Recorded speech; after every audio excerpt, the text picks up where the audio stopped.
ফলগুলো তো আমাদের সন্তানই, বলুন। আমাদের সেই সন্তানরূপ ফলরাজি সাধারণ মানুষ ছিঁড়ে ছিঁড়ে খায়, তারা স্বাদ পায়, তারা পুষ্ট হয়, তারা আনন্দ প্রাপ্ত হয়। তাহলে আমরা বৃক্ষ, মানুষ তো দূরের কথা, সাধারণ গাছ আমাদের সন্তান রূপ ফলগুলোকে লোকের কল্যাণের জন্য, লোকের পুষ্টির জন্য আমরা ছেড়ে দিতে পারছি। আর আপনি শুধুমাত্র পণ্ডিত নন, আপনি ভগবানের শক্তি আবেশ অবতার ব্যাস। আপনার একটা সন্তান, একটা ফল সুখদেব, তাকে আপনি জগৎ কল্যাণের জন্য ছেড়ে দিতে পারছেন না। আপনি কেমন ভগবত অবতার? আপনি কেমন বিষ্ণু স্বরূপ? বিষ্ণু মানে কি? যিনি সর্বব্যাপক, যিনি সকলের কথা ভাবেন। সর্বম খলুদম ব্রহ্ম, সর্বম বিষ্ণুময়ম জগৎ। তাহলে জগৎ বিষ্ণুময়, সমস্ত দ্রব্যের অধিষ্ঠাত্রীদের বিষ্ণু। যে কোনো দ্রব্য পূজা প্রসঙ্গে যখন দেবী দেবতাকে সমর্পণ করতে যাবে, তার আগে একটি ফুল বিষ্ণুকে দিতে হবে। এতে বন্ধুপুষ্পে এতদ অধিপতয়ে দেবায় শ্রীবিষ্ণবে নমঃ। অতএব সমস্তের অধিষ্ঠাত্রী দেব যখন বিষ্ণু, সমস্তের মধ্যে বিষ্ণু সত্য নিহিত আছে, তখন তুমি কেমন বিষ্ণু হয়ে যে তোমার পুত্রকে তুমি চিনতে পারবে না? মোহগ্রস্ত হয়ে, মায়াগ্রস্ত হয়ে তুমি তোমার ছেলেকে বারবার ডাকছো, কেঁদে কেঁদে আকুল চতুর্বারে শোভা পায় না তোমার। এত মায়া সাধারণ জীব হবে, যে জাগ্রত নয় তার হবে। তুমি তো জাগ্রত, যে সুপ্ত তার সে কাঁদবে তার ছেলের জন্য। তুমি কাঁদো কেন? বৃক্ষের কাছ থেকে গাছদের যখন এইরকম অভিজ্ঞান পেয়ে গেলেন, তখন লজ্জিত হয়ে আর ছেলের পেছনে ছুটলেন না, আশ্রমে ফিরে গেলেন। সেই যে সুখদেব, যিনি জন্মগ্রহণ করবার সঙ্গে সঙ্গে এই পরম সন্ন্যাস গ্রহণ করে ঘরের বার হয়েছিলেন। বাবাকে বাবা বলে জানেন না, মাকে মা বলে জানেন না, সংসারকে সংসার বলে জানেন না, আশ্রমকে আশ্রম বলে চেনেন না। বিশ্ব ব্রহ্মাণ্ডের সমস্ত অস্তিত্বই তার আশ্রম, তার ঘর। এই প্রকার মহৎ বা বৃহত্তর ভাবনা, গ্রেটার ইন্টারেস্ট, বৃহত্তর ভাবনা, এটা নিয়ে যে সুখদেব বেরিয়ে গিয়েছিলেন ঘরের বার হয়ে, সেই পরমহংসগণের গুরুতুল্য নিখিল মুনিবর্গের গুরু, গুরুম মুনি নাম সুখদেবকে আমি বন্দনা করি। যস্বানুভাব অখিল শ্রুতি সারমেকম অধ্যাত্ম দীপমতি তিতীর্ষতামোদম সংসারিণাম করুণয়া পুরা গুহ্যম তম ব্যাসসোনো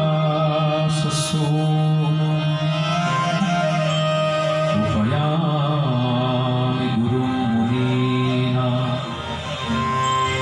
তম ব্যাসসোনো, সেই ব্যাসপুত্র। কোন ব্যাসপুত্র? যিনি যে দেশ ও জাতির নয়ন সম্মুখে নিখিল পুরাণ বর্গের মধ্যে উজ্জ্বল জ্যোতিষ্ক স্বরূপ শ্রীমদ্ ভাগবত মহাপুরাণ রূপী দীপবর্তিকা তুলে ধরেছেন। দেশকে এবং জাতিকে সঠিক পথে সন্ধান দেওয়ার অভিপ্রায়, এবং তার সঙ্গে মিশিয়েছেন স্ব অনুভব। তার কারণ যতই শাস্ত্রজ্ঞান পড়ি, যতই শাস্ত্রজ্ঞান শুনি, হজম করে সেইটি অনুভবের ঘরে যদি ঢোকাতে না পারি, তার বিন্দুমাত্র মূল্য নেই। স্বানুভাব অখিল শ্রুতি সারমেকম। অখিল শ্রুতি, অনেক বেদের সার ভাগবত, সেইটিকে হজম করে তার সঙ্গে স্বানুভব মিশিয়ে যিনি জগতের জীবকে পরিবেশন করেছে। স্বানুভাব অখিল শ্রুতি সারমেকম অধ্যাত্ম দীপম। এই সম্মুখে প্রদীপ প্রজ্বলিত আছে, আপনাদের দেখতে পাচ্ছেন। ঠিক এইরকম আধ্যাত্মিক জগতের প্রদীপের নাম ভাগবত মহাপুরাণ। এটি অধ্যাত্ম দীপম। অতিথিতীর্ষতামোদম। আমরা অন্ধ, আমরা মূঢ়, আমাদের আধার রয়েছে প্রাণে, হৃদয় অন্ধকার আচ্ছন্ন। এই প্রকার আধার বিনাশ করবার ক্ষেত্রে ভাগবত দীপবর্তিকা উজ্জ্বল প্রদীপ, এই অধ্যাত্ম প্রদীপ শ্রীমদ ভাগবত রূপী দিব্য কিরণ, দিব্য আলো, যিনি দেশ জাতির উদ্দেশ্যে তুলে ধরে বসে আছেন নিত্যকাল, চিরটিকাল, সেই আমার গুরুপদ পদ্ম। ওইটাই যার কাজ, গুরুর তো এটাই কাজ। গো শব্দস্কন্ধকারস্য রূ শব্দস্কন্নিরাসকঃ অন্ধকার নিরাসিত্বা গুরুরিত্যভিধীয়তে, গুরুরিত্যভিধীয়তে। গু শব্দের অর্থ অন্ধকার আর রূ শব্দের অর্থ প্রকাশ বা আলো। হৃদয়ে জমে থাকা অজ্ঞানতা, অন্ধকার, অবিদ্যার অন্ধকারকে নিজ ভজনা প্রভাবে, নিজ অনুভব প্রভাবে, নিজ উপদেশ প্রভাবে যিনি কৃপা করে নিরস্ত করেন আর সেখানে জ্ঞানের আলো, প্রেমের আলো, ভক্তির আলো জ্বালিয়ে দিতে সমর্থ হন, তিনি তো হৃদয়ের মধ্যে যিনি আলো জ্বালান তিনি গুরু। আলো জ্বালাচ্ছেন সুতরাং সেই আলোটির নাম কি? ভাগবত আলো। আধার কোথায় আছে? প্রতিটি মানবের অন্ধঃকরণে অবিদ্যার আধার, অজ্ঞানতার আধার। সেই প্রতিটি মানবের প্রাণে জমে আছে যে অজ্ঞানতার আধার, অবিদ্যার আধার, সেইটিকে বিনাশ করছেন জগতের গুরু শুকদেব গোস্বামী। তাই সুত গোস্বামী বলছেন অধ্যাত্মদীপম অতিতিতীর্ষতাতমোন্ধম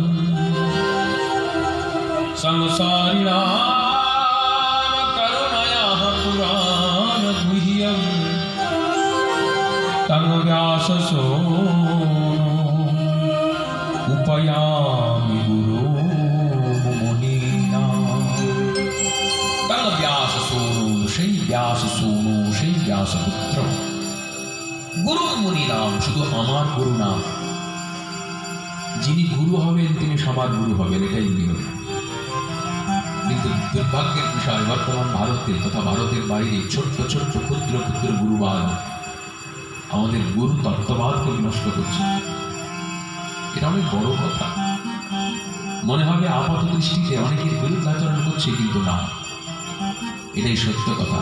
ক্ষুদ্র ক্ষুদ্র গুরুবাদ আমাদের ভারতবর্ষের বৃহত্তম গুরুবাদকে নষ্ট করে চলেছে। সেই বৃহত্তম গুরু তত্ত্ব শুকদেব গোস্বামী পান, যিনি কৃষ্ণেরই এক প্রকাশ।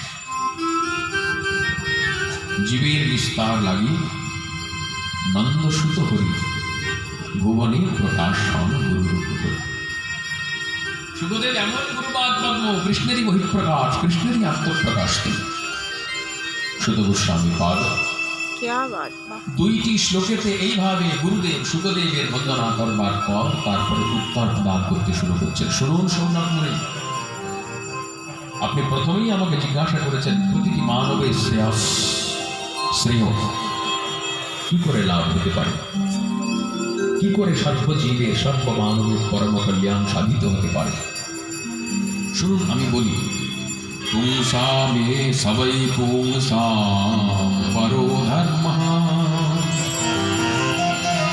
यतो भक्तिर अधोक्षजे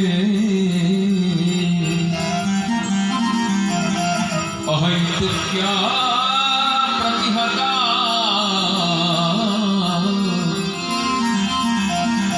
जयात्मा संप्रसेदति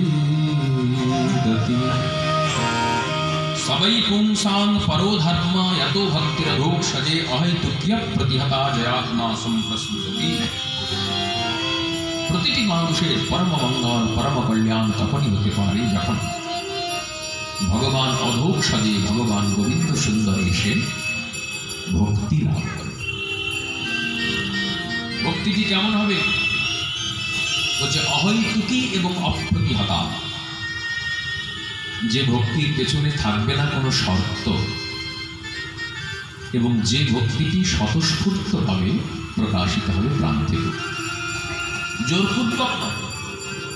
যে শাস্ত্র বলেছে ভগবানকে ভক্তি করতে হয়, নইলে পাপ হয়, এইটি জেনে বুঝে ভক্তি হয়।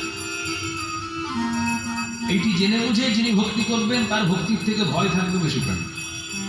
বাবা ওটা যদি না করি তাহলে এটা হবে, এটা না করলে ওটা হবে, ওইটা বাদ দিলে আমার এগুলো হয়ে যাবে। এর নাম ভক্তি না, এর নাম ভয়। আর যেখানে ভয় থাকে সেখানে ভক্তি থাকতে পারে না। শুদ্ধা ভক্তি ভয় মুক্ত, শুদ্ধা ভক্তি জ্ঞান মুক্ত, শুদ্ধা ভক্তি কর্ম মুক্ত। কিরকম জ্ঞান মুক্ত কর্ম মুক্ত? ব্রজগোপিকাগণ কোন যাগযজ্ঞ করেছেন? ব্রজগোপিকাগণ কোন কর্মকাণ্ডীয় ব্রাহ্মণ ছিলেন? ব্রজগোপিকাগণ কোন গান সঙ্গীত শিখে আর ভগবান বুদ্ধি শিখে দেখে গান দিয়েছে? ব্রজগোপিকাগণ কোন বড় বড় জ্ঞানী মহাত্মা বর্গের মধ্যে তত্ত্ব কথা আওড়াতেন? কিচ্ছু না। তাহলে তারা কি করতেন? তারা গোবিন্দ সুন্দরকে প্রিয়তম বলে ভালোবেসেছিল। কেমন ভালোবেসেছিল? যে ভালোবাসার পেছনে ছিল না কোনো বিনিময়, যে ভালোবাসার পেছনে ছিল না কোনো চাওয়া পাওয়া, যে ভালোবাসাটি ছিল কৃষ্ণ সুখৈক্য তাৎপর্যময়ী। গোপী চাই না বিনিময়, কাছে দেখে চোখে দেখে, কাছে দেখে চোখে দেখে সেবাই সুখী হয়।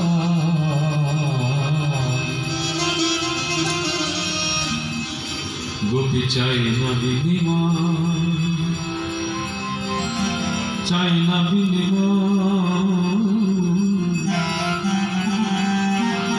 গোপী চাই না বিনিময়,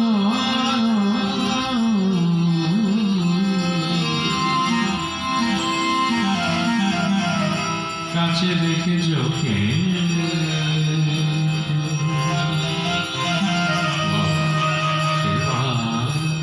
সুখী গোপী চাই না বিনিময়, কাছে রেখে চোখে দেখে সেবায় সুখী। ব্রজগোপিকাদের প্রেম ছিল সর্বধর্ম পরিত্যাগ করা প্রেম। অনেকেই বলবেন ধর্ম কথা বলতে এসে আপনি সর্বধর্ম পরিত্যাগ কথার কথা বলছেন কেন? আমি বলি নাই, কৃষ্ণ অলরেডি বলেছেন গীতাতে, সর্বধর্মান পরিত্যাজ্য মামেকং শরণং ব্রজ অহং ত্বাং সর্বপাপেভ্যো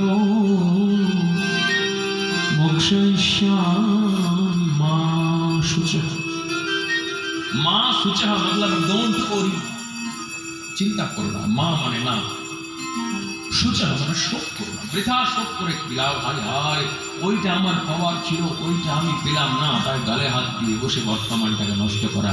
আরে অতীত ঠিক আছে, ভবিষ্যৎ ঠিক আছে, না আমি মনে করি অতীত বলেও কিছু না, আর ভবিষ্যৎ বলেও কিছু না, সবটাই বর্তমান। আজকে যেটাকে অতীত বলছি একসময় তো বর্তমানই ছিল, আর আজকে বসে যেটাকে ভবিষ্যৎ বলছি একদিন না একদিন বর্তমান হয়েই তো কাছে আসবে ওটা। অতএব মূল বিষয়বস্তু বর্তমান। বর্তমানটাকে যদি সঠিকভাবে আমরা উদযাপন করতে না পারি, আমরা কি করি? অসন্তোষ নিয়ে বর্তমানটাকে বিষময় করে তুলি। যার সঙ্গে আছি তার সঙ্গে প্রীতিপূর্বক থাকতে পারি না, যার সঙ্গে আছি তার সঙ্গে হেসে কথা বলতে পারি না, নীরবে কাটিয়ে দিই কথা না বলে, ভাবি ভবিষ্যতে হয়তো কিছু একটা আমার জন্য অমৃতক্ষণ মহেন্দ্রক্ষণ অপেক্ষা করছে। কিন্তু না, আমি যদি বর্তমানটাকে মধুময় করতে না পারি, বিষময় করি, তাহলে আমার জন্য ভবিষ্যৎ অভিশাপে থাকছে। নিয়ম, আমার ভবিষ্যৎ আমি করবো, আমার কথা নয়। কৃষ্ণ বলছেন স্বকর্ম ফলভোগ প্রমাণ। প্রত্যেকটি মানুষ নিজের কর্মফল ভোগ করে।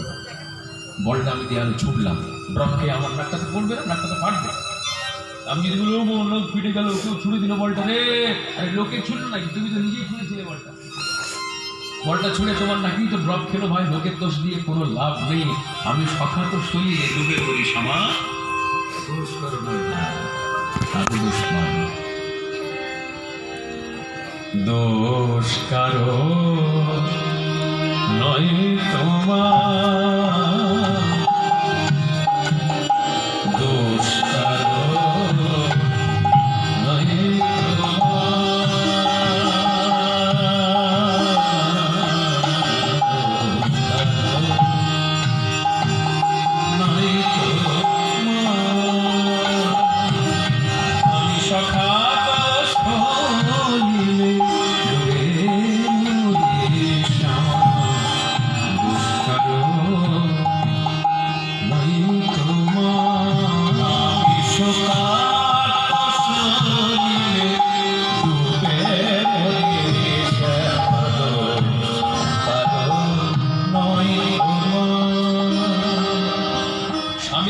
আর শ্যামার গান গাইছি, ফসকা হচ্ছে না তো কারো? দেখুন মা, দোষ কারো নাই গো মা,